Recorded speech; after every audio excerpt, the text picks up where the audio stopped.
அவ்வளவு பேரும் பள்ளி குழந்தைகள். பள்ளி குழந்தைகளோடு கவிழ்ந்து விட்ட பேருந்து, பதைக்க வைக்கும் விபத்து.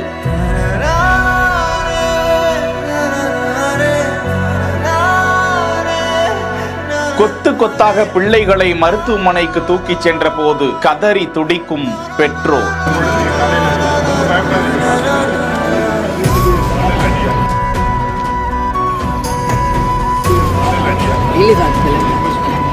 பள்ளிக்கே வர முடியாத நிலையில இருந்த அந்த பிள்ளைகளுக்கு அந்த அரசு பள்ளிக்கு தனியார் பேருந்துல அழைச்சிட்டு போகும்போதா இப்படி நடக்கணும்? வீட்டிலேயே இருந்தா கூட எங்க பிள்ளைங்களுக்கு பாதுகாப்பு இருக்குமே என கதறி துடிக்கும் பெற்றோர்.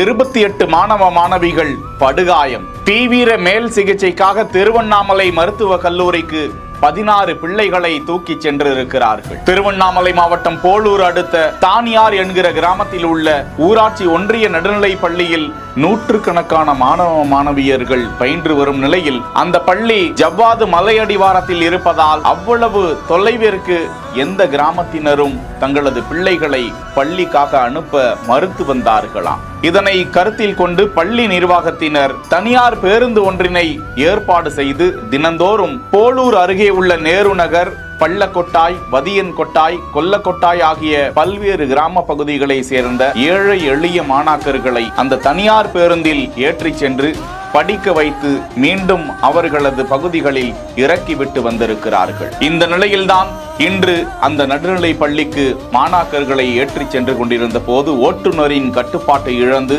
தலை குப்புற கவிழ்ந்து கோர விபத்து நேரிட்டு விட்டது. அந்த பேருந்தில் 30க்கும் மேற்பட்ட மாணவ மாணவியர்கள் சந்தோஷமாக பயணப்பட்டு கொண்டிருந்த நிலையில் திடீரென அந்த விபத்து நேரிட்டு இருக்கிறது.